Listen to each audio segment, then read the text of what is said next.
You're tuned in to the Stingbat Radio Network on FM 101.2 KRPG.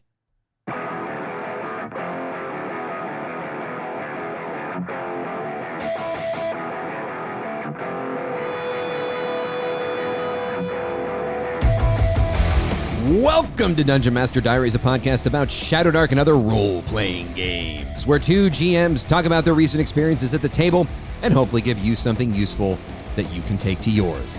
On the show today, we discuss The Crawling Clock.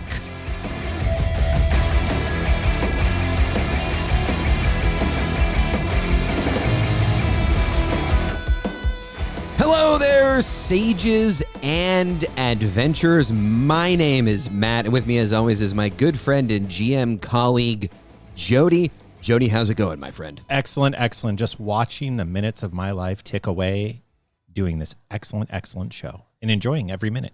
Hey, you got to roll the round timer. Oh, let me do that. Nope, no random encounter. We're good. Like, we can press on. Okay. Today's episode focuses on our version of rounds, encounters, etc. So, Jody, why don't you illuminate this topic for us and take us to the table?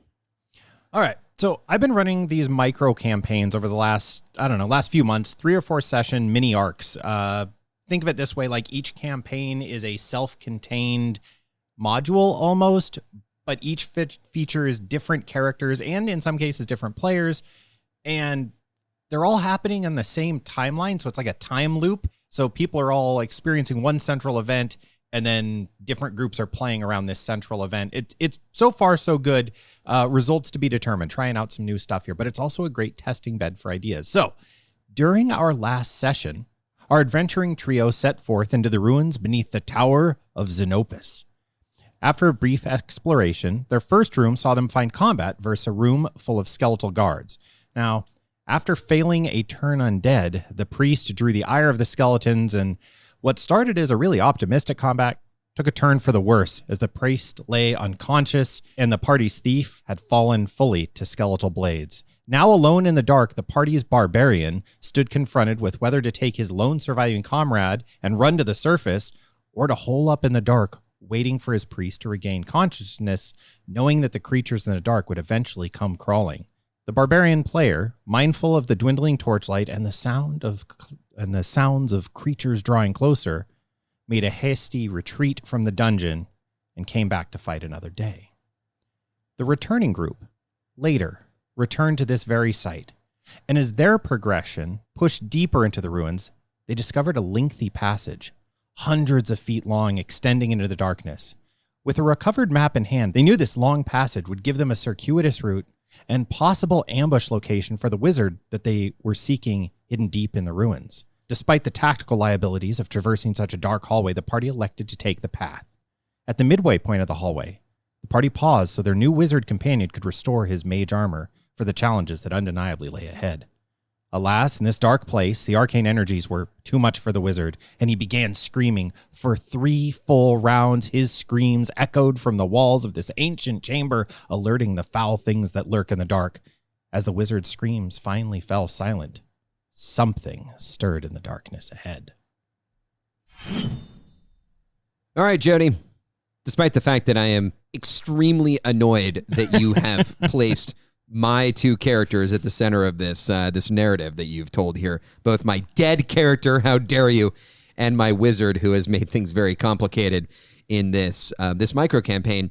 I do think this is a great example of what crawling rounds or rounds in general and tracking random encounters can do, but I this is about our system. So how did what we do lead to that narrative, or how did that narrative sort of come about? Walk me through this, dude, because I, for one, actually would like to see behind the screen here, so to speak, because I don't really even know what happened there. I was mostly just lost in the sauce. Yeah, so this is right off the top. I want to address this. this idea isn't new from Matt and I. This isn't our original creation. This is a derivation of an amazing blog post from Arnold K. at Goblin Punch. If you haven't ever checked out Goblin Punch, just a wealth of wonderful ideas and creativity. The post in question, and we'll have it linked, is the underclock, fixing the random encounter. And the central kind of conceit of this essay, if you will, is that for random rounds and random encounters, the roll a d6 every X number of rounds that go by, there's some kind of weird detached mechanical things happening there that Arnold K. felt were unsatisfactory. And then for dungeon delving said, is there a better answer? And has offered forward what we call the crawling clock, because we do a kind of streamlined version of what he presents as the underclock. So I want to give credit where credit's due right off the bat. So what you heard, though, in the beginning, in my kind of taking us to the table and breaking down that session, so there was some exploration rounds that happened, and then that skeleton fight happened. Those things would take time. We would be going rounds around the table. And as those things are taking time, yes, I could be rolling a d6 and seeing if a 1 shows up and seeing if a 1 shows up and seeing if a 1 shows up. But that all happens, air quotes, behind the screen, or they're totally isolated events. There's no connection to the dungeon. Also, when the combat ensues that would create a ton of noise, there's really no penalty for making a bunch of noise around a combat or anything like that. So that information is all kind of obfuscated and hidden from, the encroaching forces of the Shadowdark tightening down around our play group. And this crawling clock, which is, to really cut to the chase of it, is just a big old chunky D20 we set out in front of everybody, roll a D6, and slowly the D20 counts down. Yeah, every round we roll a D6. It's worth noting that both you and I use this mechanic, and I actually think, again, right from the top, just to kind of cards on the table, I don't think you and I are going to move on from this anytime soon. No, for dungeon exploration, there's so much win that you get as a byproduct of this thing. It would be really hard for me to move back to just randomly chucking D6s. And if I'm really being honest, the random encounter roll a D6 is a 1, then there's a counter. That is too much for me to track, and it feels arbitrary. And this weirdly feels really satisfactory. And the framework I've thought about it in is you're bumping around in the Shadowdark, making noise, collecting loot. Sooner or later, that environment is going to become aware of you down there. And just so that everyone's really clear on the mechanics here, we set out this big chunky D20. It starts at 20 when the characters enter the dungeon. And then every single round, we roll a D6 and reduce the crawling clock, the D20, by that amount. And if you roll a 6, it explodes and you roll again. Right. What that does is two things. It keeps us really honest about making sure that every single player at the table has an opportunity to do something in each round. We don't go around the table necessarily, but we do kind of make sure that everyone has had an opportunity to weigh in about what they want to do for the round. Yeah, before I spin that D6 to count down the crawling clock, as we call it, that's the D20, is the clock counting down. I pick it up, and it's a physical reminder to me to go, have I heard from everybody? Do I know what everybody's doing during this time? And once I get answers, then I can chuck that die. And it's a great way to check in on that, am I regularly engaging with each player at the table? So I want to jump back, if I may, to the examples at the top and explain where the crawling clock was jumping in. So this combat happened. That's the one other spot we roll is after combat, there's going to be a roll on the crawling clock, which can create some interesting dynamics that you can see that once the crawling clock counts down to 0, random encounter is coming. Right. That was the only part that we didn't explain. Oh, yeah. I guess that's important. was what happens when the damn thing reaches 0? Random encounters. We're getting to random encounters. That's when this is a circuitous route. Love the usage and the deployment of the word circuitous. This is a good example of circuitously getting to the damn point. So combat happened. There's an unconscious character and I don't mean to laugh at his pain, but a dead thief. Hey, man, and our barbarian, I use the pit fighter rules. We just call him a barbarian. Check your curse scrolls. Is standing there and has to make a choice over, do I wait the undetermined amount of time for my priest to regain consciousness, or do I go ahead and extract him, get him out of here, and wake him up and we rack it? We go back to town and go, let's try that again. And The deciding factor was, hey, we got to search this room. Where's the crawling clock at? Because the player can just look out and see this big, chunky, spin down D20 and go, man, we are in single digits. It's going to take me a couple rounds to get everything out of here and loot this room. I'm going to do that and get out of here, because by the time that ends, something is going to happen. There will be some sort of encounter, and I'm all by myself. I'm not waiting around that long. If the crawling clock maybe was at a, double digits or high teens, I can risk that. I can take a couple rounds trying to get this guy to wake up, and we can just press on right now. Really powerful.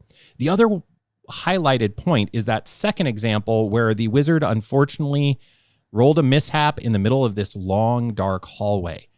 This is maybe old school me's favorite part about the crawling clock. So there is a hallway that is literally hundreds of feet long in this map. It's a crazy long hallway. If you know the Xenopus map, you will see it at the southern edge there.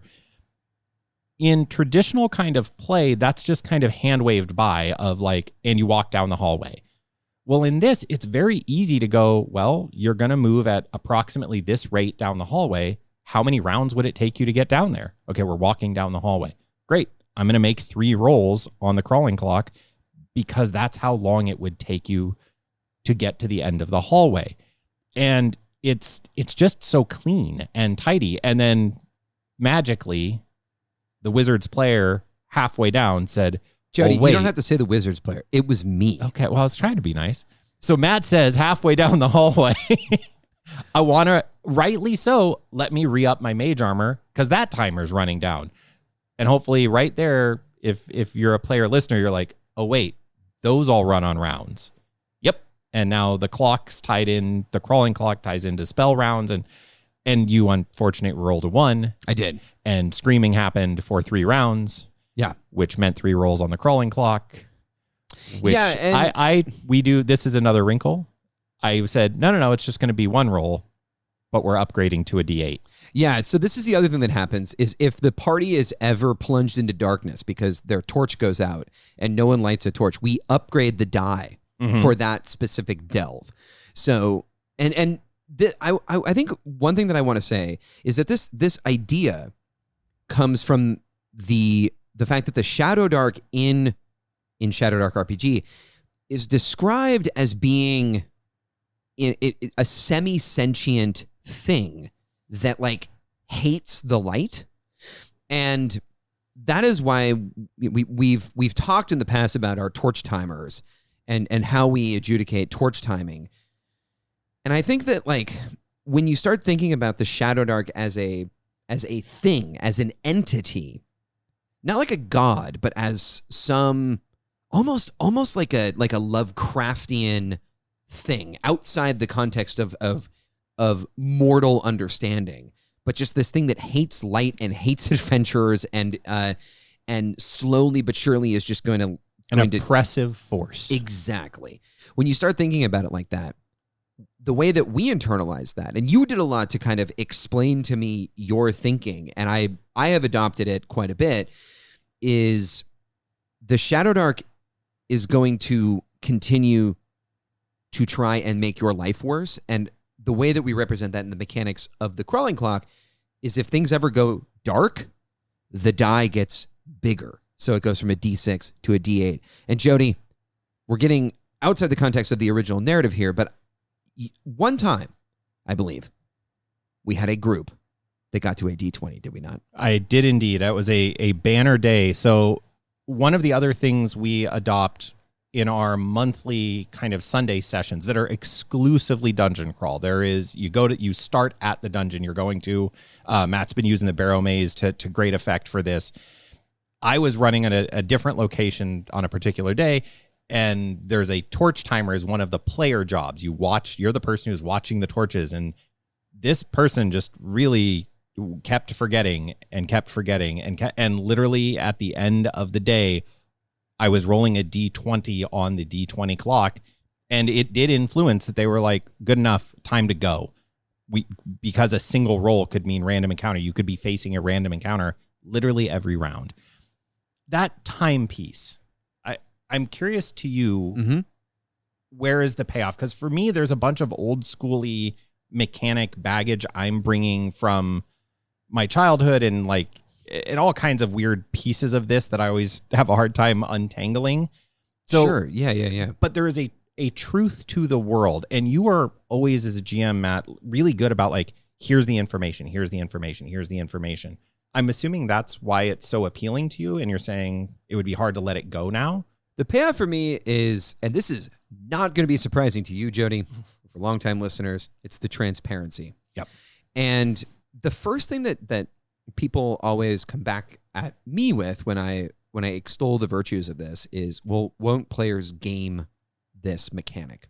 For me, the framing is important here. The transparency for players can be narratively described in lots of different ways. As the crawling clock descends, you get that feeling that you get in the dark, where you just can feel something is wrong.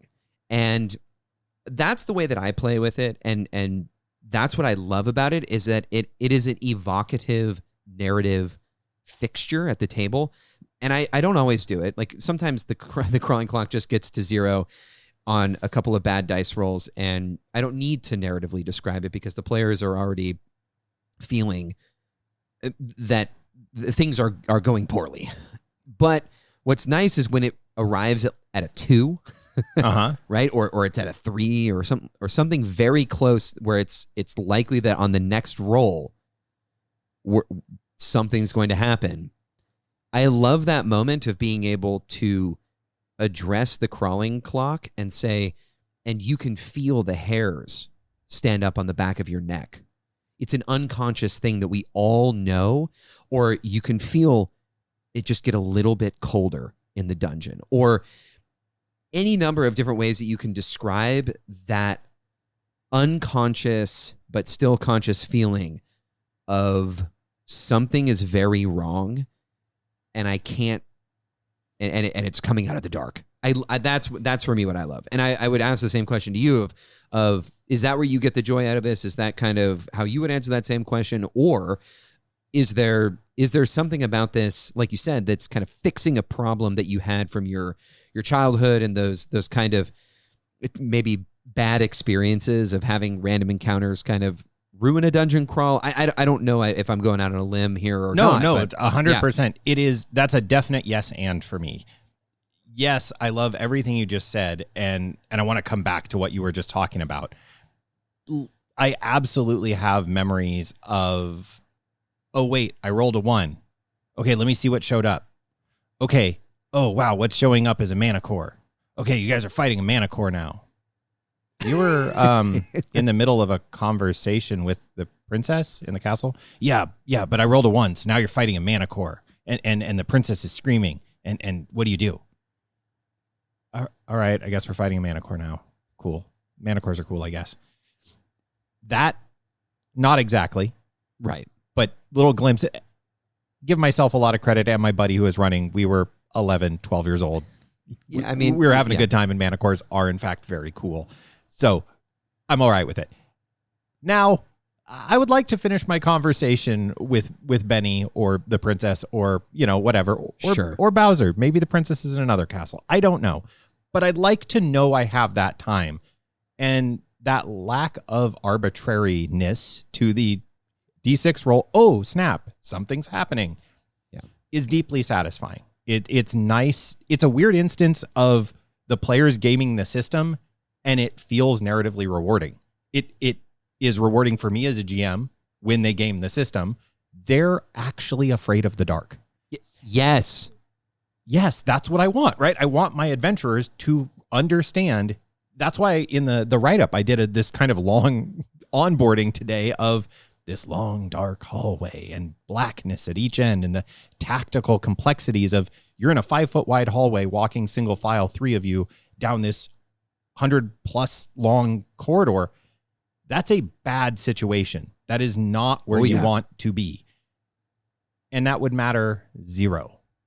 It would matter a 1 in 6 times. Right. Whereas now the crawling clock adds some gravitas to that. So on that note, when we hit 0, because this is the other thing that I think we should probably talk about. And this is something that I started doing And that is, I create 2 tables for random encounters. And I've adopted this. And I don't do this for overland travel. I think that would be the other thing that we should call it is we don't use this for overland travel. You said this. We only use this for dungeon delving. But I create 2 tables. I create a quote unquote events table and an encounter table. And one of them, the encounter table, has monsters or other things that would be almost like classically considered encounters. But there's also many classic dungeons. Barrowmaze does this, where there are almost like omens or spores or some kind of event where, and that might be the table on the, I believe it's titled Attack the Light. Yeah, exactly. That page in the Shadowdark rulebook has a table for light mishaps. And you might put a light mishap on this events side of the table. That could be the event table. Exactly. And I think this is a really important feature as well. And I just kind of want to talk through my reason for doing this was like basically purely I just thought it was cool. But it ended up solving a problem that I feel that you were just alluding to, which is when random encounters disrupt the flow of the narrative. And this is going to be, some people are going to get really prickly about this because, some people, again, your game, do what you like. Yep. We're not throwing shade at anybody. It's your pizza. Throw the dice, roll a 1, a manticore shows up. If that's cool at your table, then that's great. For us, I think we were looking for a little bit more narrative consistency, and there were some times where we would roll a random encounter, and we would have just had a gnarly combat, and then the crawling cock just descends like crazy because we roll a few 6s, and suddenly now we're rolling up another combat, and it felt a little bit just oppressive. Like, right. And you like just fought these skeletons. Exactly. You're down on your luck, and now 5 goblins come running into the room. And maybe it would be more fun if some event happened or you were given some really important but also terrifying information about the dungeon. So I just kind of want to hear your thought process, because I think you've actually thought through this maybe more than I have, about how you put together this 2-sided table. And do you roll randomly to decide which one of those happens? I think talking about this would be kind of cool as well. Yeah, I definitely put my thumb on the scale with this one. This is a spot where the 2 tables get a lot of thought. What I realized when you gave me that piece of not just random encounter, but a random event, that's where I put my thumb on the scale is, man, you guys just got out of a fight. You're beat up. It feels unsporting of me to throw critters at you right now that just randomly showed up. Yes, you knew the crawling clock was dwindling down, and maybe you didn't, and you just hit a trio of 6s after this fight. This would be a better time to have something weird happen and kind of re-kickstart the story. One of my favorite examples of where I put my thumb on the scale with this was I had a party that was being hyper cautious. They literally went to 10 rooms and checked the door at 10 different rooms before engaging with anything. Thank God the crawling clock was in play, and it went, yeah, something's going to eventually notice you're just not doing anything. So yeah, a combat showed up there and came running at them, and absolutely. As a byproduct of them taking so long, as soon as that combat ended, I put my thumb on it and was like, no, we're going to have an event, because I'm not going to have them do another combat because they're not moving forward. Like, I need them to move forward in this dungeon. So that was one spot where I put my thumb on the scale. The other part that's really, I think, powerful, frankly, is making a bespoke list to your world, your setting, your event. Or you do what I did in my second example. That example where Matt's wizard was screaming in the dark due to a miscast, we were late in our session. And I kind of started looking at my random encounters and was like, okay, what do I want to throw at them?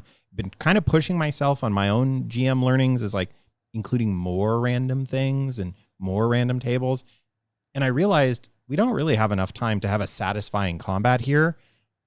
This is a really cool, tense moment. You know what, you guys? Let's just call it today. Something's lurking in the darkness. And I want to know so bad what is lurking in the darkness. I want you to know. At the time of recording, we have not played. We have not yet played the when we pick up next time, that's going to be our beat to pick up to. And you know what it is, and you won't tell me. And it's not random. I went, oh man, I landed there is so fantastic. I can't, and we're going to probably talk about it on the show. because we're all gonna die. Maybe. And then that'll be our TPK episode. There it is. I thought that skeleton fight was going to be the TPK episode. I was like, how did that go pear-shaped so fast? Well, more on that, I'm sure, in the future. But here's the thing, and we've talked about this in the past, but random encounters become this shibboleth, for lack of a better word, in old Define school, your term. In old school gaming, and I will define my term. It's a way to say I'm a part of the in-group because I roll random encounters and I literally roll with them. I roll on that D100 table, and whatever shows up, that's what's showing up, and my players have to deal with it. Again, if that's the way that you game, this is not meant to throw shade at that. I don't personally like that. And my preference is to curate a list of encounters, which many dungeons do for you, and then to add a sprinkling of quote-unquote events. Now, an event could be you see some graffiti on the wall. An event could be you hear a noise, and then if you hear a noise, guess what the next encounter is? Yep. It's whatever made that noise. Yep. And so you can do some really cool things, and you can still roll randomly on your curated tables, and you can still make them very mean. And you can make events or spores or, premonitions or whatever it is. You can make them bad for the party, and you can make them feel like the anytime that die rolls for a random encounter, things aren't going to be good. I wanted to ask you a pointed question, though, on this note of events, because you had a table once that if you roll a specific event, it would just have the torch go out. Yep. And that's real mean because, like we talked about, that upgrades the die. It's a whole thing. And I wanted to ask you, how do you think the players reacted to that? Because I think, I don't know how I would react to that as a player. I might be fine with it. I might not. Certainly, situationally, it might be different. But, that feels even worse in some ways than a monster. I no longer include that on my tables. There's your answer. That is not, and for a while, that was one of the random events is your torch is out. Gust of wind, drop of stone, whatever. Because of the structure of those Sunday sessions where it is exclusively dungeon crawl and dungeon crawling mishaps, I still felt okay with it, but there wasn't any narrative satisfaction to it. It felt too arbitrary, too random, too just bad luck. You got a dud torch and it fizzled out or whatever it may be. So that's actually not one I use anymore. I am much more comfortable with the monsters doing the attacking of the elite. They target it, or there is an environmental shift, which is a thing you can add in your random encounters. There's a cave-in. There's a gust of wind. This is a windy tunnel. This tunnel is incredibly moist. You can do it however you want, and then that can present a challenge. There is a river running through it. That can become the interesting obstacle. Just bam, this thing happens to your character is generally it's something. Getting back to that thing that you were talking about trying to avoid. Yeah, and it gets to that problem of I've talked on past shows about death saves feeling not fun because you have very little agency there. It's just roll or die. Well, too bad I like that character. I hope this one time I roll it doesn't, right? Like, it's just kind of a yuck feeling. The torch just going out, there needs to be something there. Speaking of something there, I want you to highlight something. You touched on it a little bit, and I don't know if you're even still doing this. You mentioned about the clock getting down to like 1 or 2. Mm-hmm. You, for a while, were rolling then. Are you still doing this or no? Oh, that's interesting. If I can remember, the GM brain, if that hamster's on the wheel. So here's the thing. I think both you and I like the flexibility that the two tables provide. We can choose from the table. I don't feel like either you or I, even given the fact that I am much more procedural than you are about random encounters specifically, I feel like at a certain point, both you and I agree that there are there are limits to the value of random tables, especially when it comes to random encounters, because you're foisting something on the players. And the reason we have this crawling clock is so they know it's coming. Yeah. They know there's the potential for this thing to happen soon-ish or very soon or whatever. And so what I used to do a lot, but I've moved away from only because it's just one extra thing to remember, and there's other ways to solve this problem, is I would at the crawling clock getting to 3 or, lower, but hasn't hit 0 yet, hasn't turned over to 20. I would roll the random encounter then, and I would use that to inform my spooky little descriptions and narrations. And that was useful, but I found that actually took it one step too far in terms of the players gaming the system. Because how do you describe that giant rats are coming without, making rat noises or whatever, right? I mean, you can do that, but then suddenly you've given the players, and this is coming from me, you've given the players almost too much information to where now the random encounter is more about them figuring out a way to either avoid it or and it hasn't even shown up yet. Build a trap for the character. Right. Yeah, it kind of draws the game to a stall. I'm actually remembering a point where this happened in a game you were running. Now it seems like a long time ago. I think this was when the Kickstarter for the game was going on, actually, for Shadow Dark. And yeah, the game stopped to go, how do we deal with this thing that's going to happen? Right. And then we'll just sit and wait for the clock to tick over. That's interesting. I hadn't really considered that point. Yeah, and I don't mind players gaming this system, but when the thing hasn't happened yet, that they're reacting to something that technically hasn't happened yet per the mechanics, but I have telegraphed it. There's other ways to telegraph danger and sometimes if you roll an encounter and it's close, you open the door and there's something, boom, behind it. Right.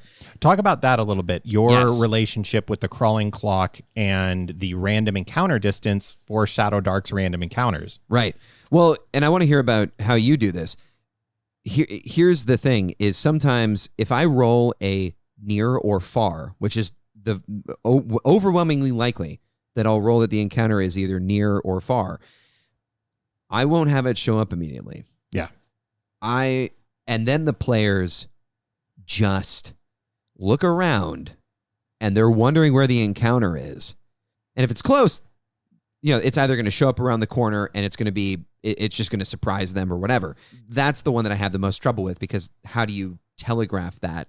So I might even wait on the close to the next door they open, and then they open the door and there's the Zambi right there. But I love when there's a far away encounter, because sometimes I'll wait and they'll go through another crawling clock round and it'll reduce to 0 again, and they'll start really looking around. Yeah. And then what I do is I just say, ooh, well, on my end of the table, I've been sort of figuring out where this encounter is, and you guys have been moving away from it. Then the encounter just gets worse when when it ends up getting to you.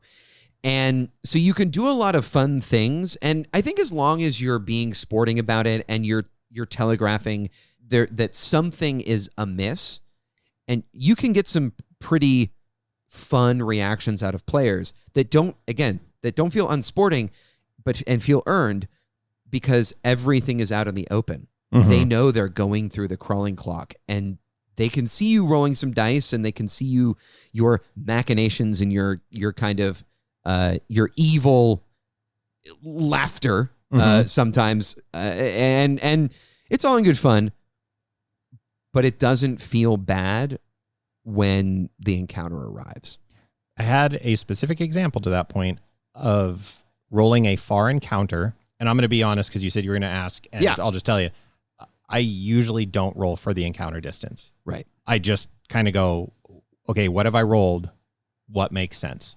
Right. Where can I get this in that won't feel like a out of nowhere gotcha? It will feel like, well, of course there were zombies behind that door. We passed a crawling clock a little bit ago, and it keeps ticking down. And I've had times where it went past a second one, and I just went, well, I guess there's 2 of those now. Yeah. But I had one where I was rolling it. I was electing that day to be like, I'm going to roll them up. Sure, why not? I'll roll the encounter distance.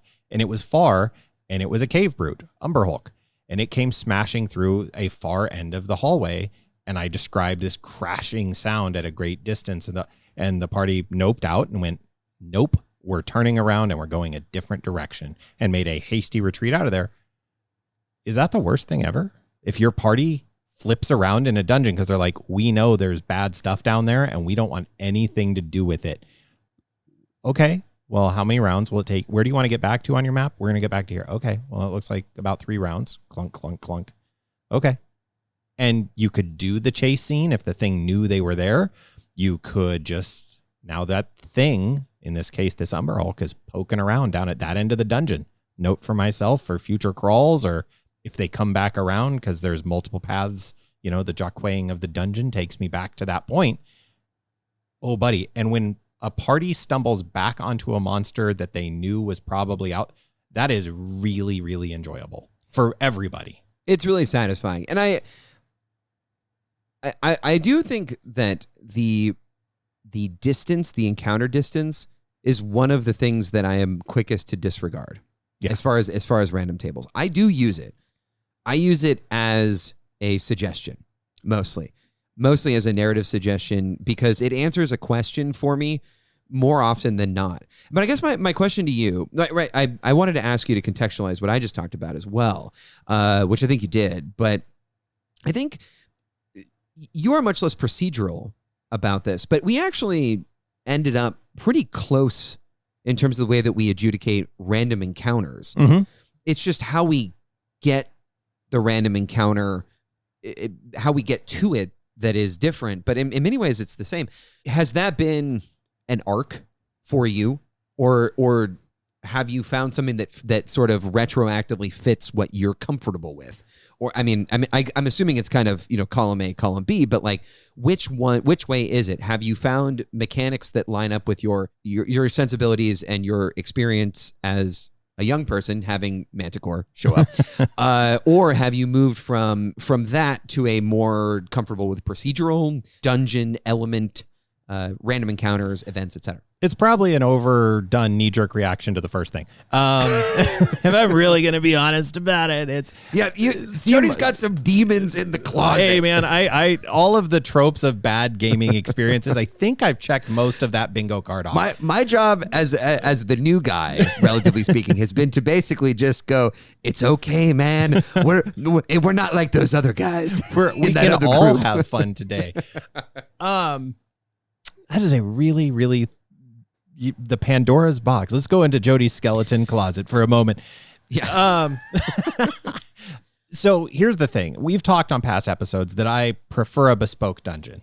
Sure. Yeah. One huge part of that is toys. I love miniatures and painting miniatures and models. And so a bespoke dungeon allows me to do more of that. Hell yeah. That's that's number one on the list. The other thing is, with a bespoke dungeon, there is already a built-in kind of implied pacing to the dungeon. You know what's in rooms. You know how those things... I do anyway. I know how certain critters are going to react to their neighboring critters being attacked, or whether they will or won't react to that, or if they're just going to sit there going, please come smash me on the head, dear adventurers, or not. Those things are all already in play in my mind. So the adding into that ecosystem a totally random encounter is kind of adding extra teeth on the gears that slow things down a little bit. So that's one part of it. The other piece of it is, anymore, my random encounter lists have gotten to be very small. It's 2d4 lists. And if I really don't like 1d4 know, for events and 1d4 for... Yes. Okay. Oh, interesting. Wow. Yeah. They're real tight. Oof. So they're still random, but that way I can absolutely make them for the known ecosystem that I've shared with my players and prepared for them. These things will feel totally at home. They will be creatures that are otherwise in the dungeon. If there are goblin parties, if there's goblins in the dungeon, then one of the random encounters makes sense to be goblins. If there's no undead in the dungeon, then why are there random undead encounters suddenly? Carrion crawlers, gelatinous cubes, oozes, always welcome. Those are just a standbys on the list. Dungeon sweeps, but I don't like that. I think you should remove them. There is almost always one of them. There is a dungeon sweeper, is what I think of them as. They're the dungeon cleaners. There's almost always one of them on the list. That's good to know. I am writing this down dissolved. I'm writing this down as a note because we're coming back to the table in about a week, and I do not appreciate if there's I swear, and do not if you do this I'm gonna and you if there's a gelatinous no.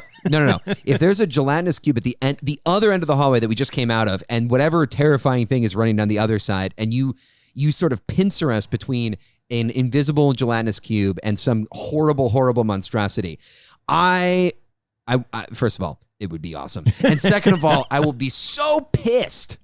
Anyways, I just continue. recently almost killed you with a gelatinous cube. It's too soon, man. It's too soon. So yeah, that's kind of it. Is my, some psychologists is like, this guy's got control issues. Well, I am GMing right now, so sure. Don't we all? Fine. Don't we all have a little bit of that going on? I think Gary Gygax was pretty open about the joys of playing God. It's fun, it turns out. So yeah, there is a lot of me weighting those scales, and to the, like, you had these weird experiences as a kid playing on just totally random tables. Yes, and yeah, I'd be lying if that didn't factor in. I want to kind of highlight, though, the crawling clock, the underclock, really is wonderful because of the mechanical flexibility it creates. Like, that's, if I had to put in a package, which as a podcast kind of do, why this technique, why this bolt-on for Shadow Dark? Of all the things we could say, like, hey, try this special rule with this is the one I think both of us are like, this is a pretty good starting spot. You could do worse than grabbing this rule. It's because it opens up so many other interesting tactical and information and narrative-based decisions that a random D6 roll for a random encounter every however many rounds just doesn't. It just doesn't give you those same things that this particular system we've kind of developed does. And man, I would sure miss them. I would sure miss being able to give those to my players. All right, that's a really good place to stop this discussion and hear from our sponsor for this episode, Jody. And on the other side of that, we're going to come back, wrap up the show by bringing this topic into the light. Dungeon Master Diaries is brought to you by the folks at Me Dungies, the underwear that crawls through cracks, not up yours. Now, Me Dungies has sponsored the show before, so you might know that these underwear will keep up while you are being chased by rabid ghouls through the halls of the Barrow Maze, or running from a crookhorn under the eaves of Dolmenwood. No chafing, no problems. Now, Jody, I'm sure you've had experiences in your dungeon crawling days where the chafing and the swampiness got a little worse for wear. Man, you're right. I mean, sometimes in those steamy, murky caves, it can get a little rough. And for you, Me Dungies has changed all of that. Fresh, clean, and tidy like a summer breeze. Incredible. I mean, the best example is, perhaps you were thrown into an arena to face off against, I don't know, say, some hulking pit fighter. And all that sand and dirt, I mean, it would be a recipe for disaster for your down belows if you were wearing anything except for Me Dungies. I mean, does that ring true for you? In the sands of Alzkabar, Horgoth the Mighty stood over me, and were it not for a fistful of grit, I stuffed up his loincloth, that day would have gone very different. Couldn't have said it better myself, Jody. And to all of our listeners, don't be that guy who forces the party to turn back just before the good treasure, because your nethers are redder than a troll's arse. If you're ready to take your adventuring underwear to the next level, use the code Dungeon Master Diaries at checkout for Me Dungies to get a limited edition pair absolutely free. They've got our logo on them. You don't want to get caught with your pants down unless you're wearing Me Dungies. So order a pair soon for yourself and for the rest of your party. All right, Jody, let's come back and talk about our core takeaways as we bring this discussion into the light. We're going to start with you. What do you got? You know, whether you use the crawling clock or underclock or not, whether you want to try that out or not, I would really encourage you to start curating your random encounter lists. Give that a try. I have found that to be a really powerful narrative tool that I find deeply satisfying and in keeping with the spirit of Shadow Dark to a tremendous amount. So I would say, even if you're hesitant on this new crawling clock, try that one. All right, Jody, this one is going to be totally out of left field, but I'm going to say it anyways. Transparency is good, and it leads to good decisions by players. And I've said this before, and I'm going to say it again, that players want to feel clever, and giving them information is one of the best ways to allow them to feel clever. So the transparency of the crawling clock is great, and while it is gameable, it is also one of those things that allows players to make better decisions while they're delving. You know, I love that, and it doesn't obfuscate the danger. Right? You still have danger there. You still have the fear of the unknown and all that stuff. If you don't love the crawling clock, you're really stoked on the classic, the nostalgia of rolling a D6 and seeing that one and going, ooh, something happens. There's a pop there that is undeniable. Make sure you're at least considering how exploration turns or the passage of time matters in your game. That traveling time, that in between places, especially in dungeons, as you're poking at the fringes of the Shadow Dark, how are you making your players feel that? That should be tangible. I think there's a lot to be gained there, and this mechanic for Matt and I serves that purpose well, but there's a lot of other ways to do that. All right, Jody. I mean, I think this is another big picture thing. You've been very specific. I've been kind of big picture, so I'm going to stay on that track. Steal ideas from everywhere. Steal ideas from everywhere. Read blogs. Find cool new things. Steal them. Try them. Change them. And just be willing to throw new stuff in your game with the understanding between you and your players that we're all just making this up as we go along. This is just one more crazy idea among so many. I got to be honest with you, man. This one worked out, but it is one of many things we've tried, and we've left a lot of stuff on the cutting room floor. Yes, indeed. Yes, indeed. I do want to throw one note in here before we wrap. Go check out Goblin Punch. There's some great stuff there. And if you're curious about the math, if you are a math-minded RPG player, Goblin Punch does the math on the underclock versus the traditional round roller. It's a really interesting place to go steal ideas, as Matt just suggested, and to shed some light on perceived versus real numbers. So just something I wanted to throw in there here at the end. All right, friends, as the torchlight grows dim, we hope you're able to find something useful in our discussion that you can take to a future game. If you have any questions or unique experience from your table that you'd like us to discuss in a future episode, head over to the Dungeon Master Diaries thread on Shadow Dark's Discord channel. Look for links to any materials we referenced in this episode's thread or in the show notes. If you'd like to reach out to us directly, you can find Jody on the Shadow Dark Facebook page under the handle Pezman, and you can message Matt via Discord using the handle SCMatt. Until next time, later, nerds. Dungeon Master Diaries is a production of the Stingbat Radio Network. It is produced by Jody Kropholler and edited by Matt Bruner. Our intro and outro music is composed by Christian Schuster. Dungeon Master Diaries is an independent production and is not affiliated with the Arcane Library, LLC. Shadow Dark RPG is a product of the Arcane Library, copyright 2023.